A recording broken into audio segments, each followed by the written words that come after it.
Constellation of Living Memorials is a non-profit organization that restores forgotten cemeteries and turns them into spaces where history is remembered, local flora and fauna can thrive, and surrounding communities can access nature, exercise, and attend recreational community events. Michael Rowland provides headstone repair services and will be demonstrating the repair of a vernacular homemade cement headstone. Marble, limestone, sandstone, and granite headstones will require different repair methods with different materials. Concrete, homemade vernacular memorials were typically made by hand by immediate family or close family friends, where each homemade concrete mix was sourced locally and unique to that locale or region. The aggregate, which was sand or rock, were typically sourced from nearby creeks or lakes. The names were typically scratched into the wet concrete with a stick, knife, blade, or nail before it cured. Tools used for documentation are notepads, pens, pencils, tape measure, hand brush, and a camera. Tools used for cleaning are plain water, Tampico fiber brush, and a hand pump sprayer. After pre-wetting, gently brush in circular motions.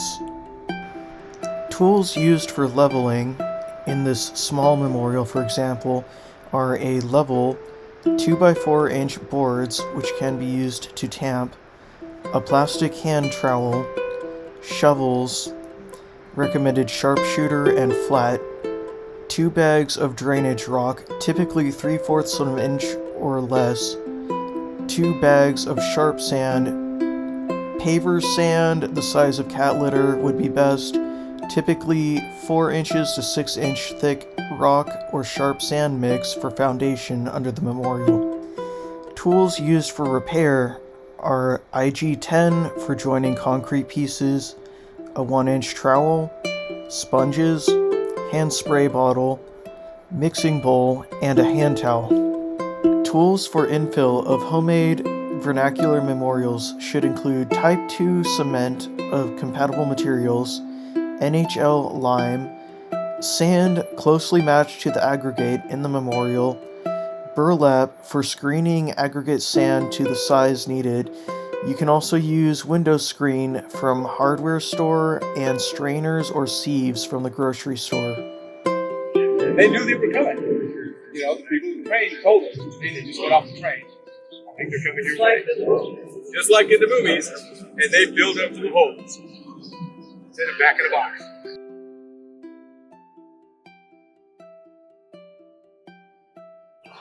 Self, we can do a couple things. We can go back in. Pro tip, make the material of the repair weaker than the original to prevent additional cracks from occurring on the original headstone. We can go back in and scrape it out.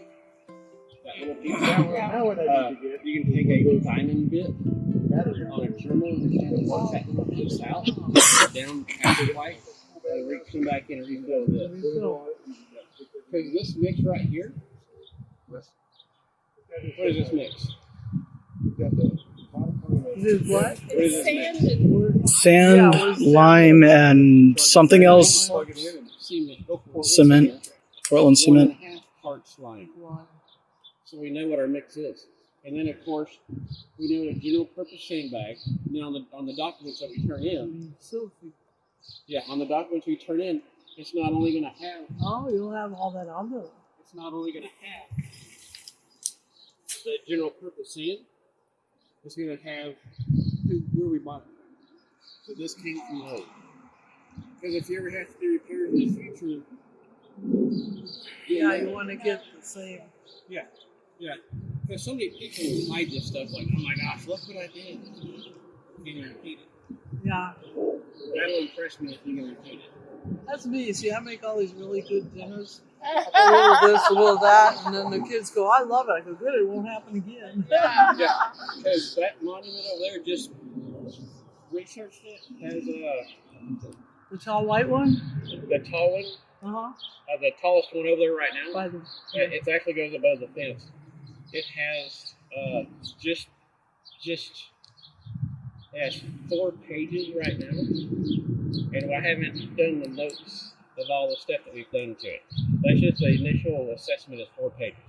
Wow. on that. On the dismantling and repair, and the taking it apart, what we did. What we Step found. 1, step 2, step 3. Yeah. All the way. And then not only taking it down, but also building it back up. And so you turn all that over into the cemetery proper. Cemetery proper. If you're working through a foundation, do they want copies of that as well? Some do, some don't. I try to give as many as I can, give as many places as I can. Because when I go to the cemetery, when I go to the band, I want to go to the group, the Fort Worth Avenue Development Group, is who's overseeing the cemetery. I want to go to the local historical society of Oak Cliffs. Yep. And there's a couple of different historical groups over Oak Cliffs. So I have to identify which one. Right. And these are all paper copies you're getting them, or you just They're get a gonna be PDF and send them a PDF? No one's going to print it out. They're going to be paper. Yeah. Fans and forms will be paper. Everybody else will probably be PDFs. Because they'll probably never, people today, if it's not their family, they're less likely to do things with it. And PDF can get shared more and more and more. And hopefully it reaches the Mormon portion of the Database? database. And then there'll be notes in there. And like on Find a Grave, I try to hey, we repaired this date. If you have any questions, contact us. We keep records of what we've done. That it can be repeated. Oh, that's great. Should it ever get broke again or get mowed over? The riding mowed or heavy. We know how to do it. When I blend it back in and repair it, we'll send it to use. I've done a lot of documentation in Austin, and a lot of I've probably done historical designations on a dozen at least cemeteries. Yeah. And provided them all the photos I took. And a couple of years ago, the Texas Historical Commission was losing their funding. And they gave me all my photos back. They go, we can't keep them. They said, we can't, there's no place to keep them. They changed it. And that happens with libraries too. I'll donate stuff to the libraries, and I'll go back to the library and they go, nobody checked it out, so we threw it away.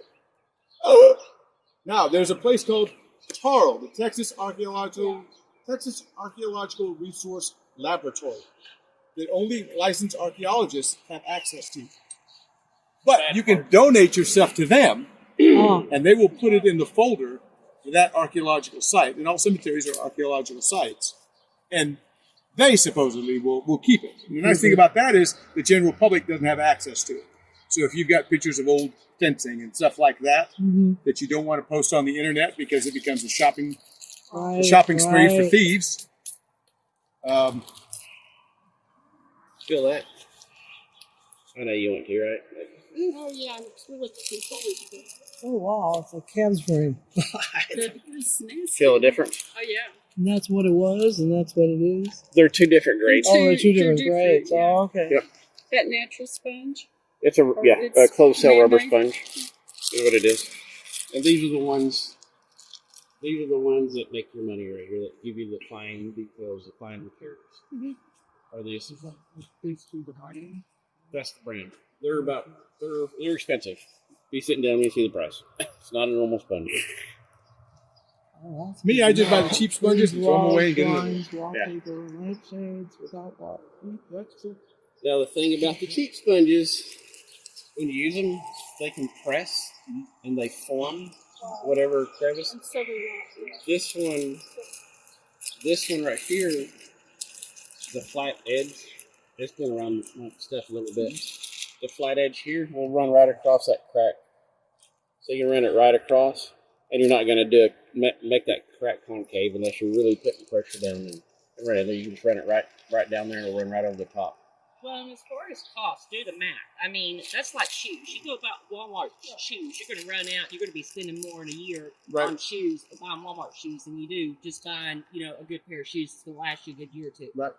This here is kind of that same principle. Yeah. And then your repairs. And again, these are tools that a craftsman is investing in, as opposed to somebody like you and I who are doing one or two headstones. Because these here, if you use the lesser sponges, the more common sponges, they soak up material, they soak up mortar where you can get some ghosting. You really have to rinse those out really, really, really well. Versus this here, you can just run it down there and be done with it. And I'll typically sit here and I'll cut these up in typically triangles or squares. to get more surface area out of them.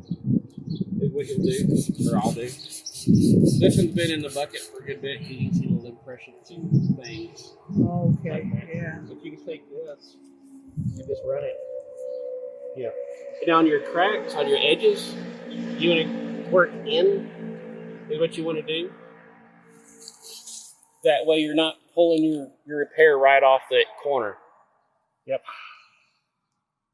So you'll bring it in, is what you'll do.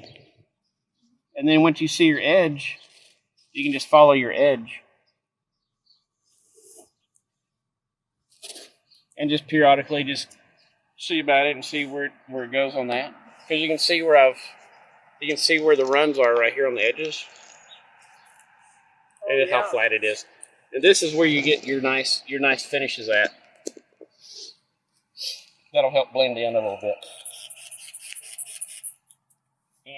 And so you know. Now on the marbles, does anybody have any questions on that? On this repair anything? Okay. Now in marbles, same way we do substrate specific mortars. I like using either Jan M120 is what I prefer to use. The IG10, like what we used earlier, okay? Because there's another one over here. Do y'all want to take a look at this one while this is kind of setting up?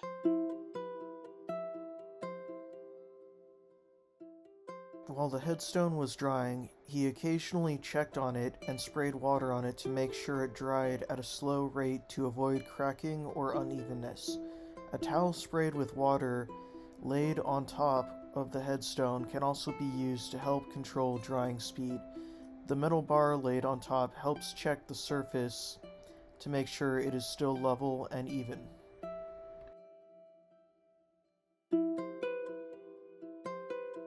There's another one over here. Do y'all want to take a look at this one while this is kind of setting up? And go talk about this one over here? You want to do that real quick? Yeah. Yep. Is that it? Right. Oh, you should get y'all a little cushy, little shady part. I have my chair sitting right next to the front door where I wouldn't forget it. Right. My camping chair. You know, while you're out doing repairs, I always try to be productive with my time. So I'll do one repair. I'll go and do other steps in the process, like other repairs or documentation and things like that. Is what I'll do. That way you're using the best use of your time and being constructive.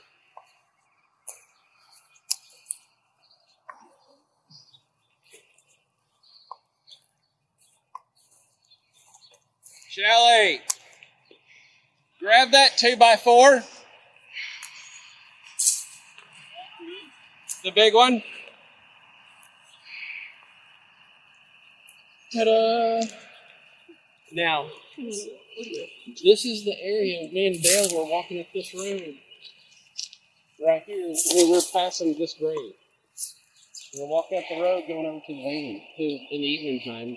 We're already losing the daylight. No kids around. There's typically not kids in the area. We've heard that. Like, but a little child. Yep. As we were walking by, and I was like, Dale, will you put me in a set sound signal? But, I mean, we both heard it. There's no kids anywhere. We were walking right by here.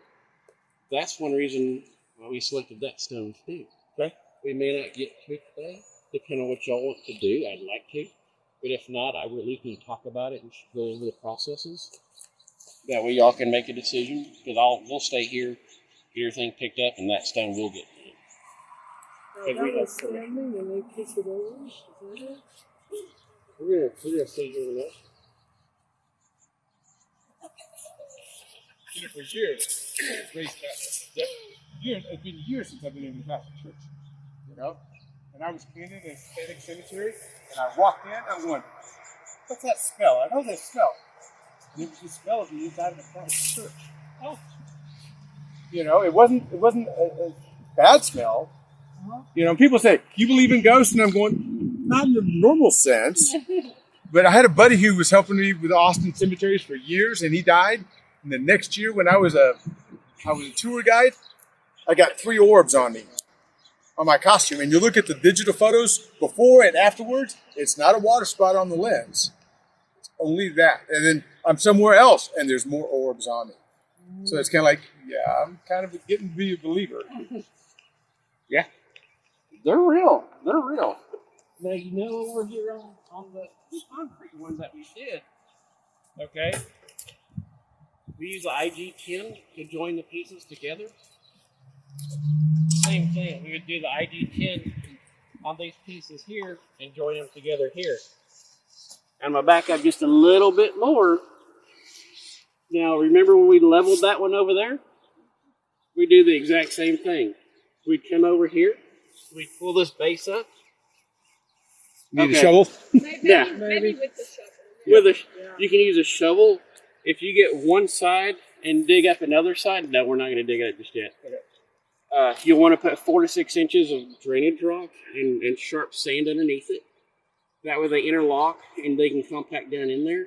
And that way the water and everything, snow melt, you know, we don't get that much snow, but ice and rain can drain out without it leaning too much and be easy to correct. We put underneath here, do the same thing, level it off, get it plumb right here. This piece here, what we would do here is we would use IG10 for this break line here. Because you can see this gap over here is what you can see. So we'd use the IG10 over here, non-epoxy. That way you can clean it and repair it the same day as well, which is a benefit. It allows the natural moisture of the stone, because this is a sandstone base, what this is. This will wick and suck up moisture like you wouldn't believe. Going right into the marble and then pass it on through naturally.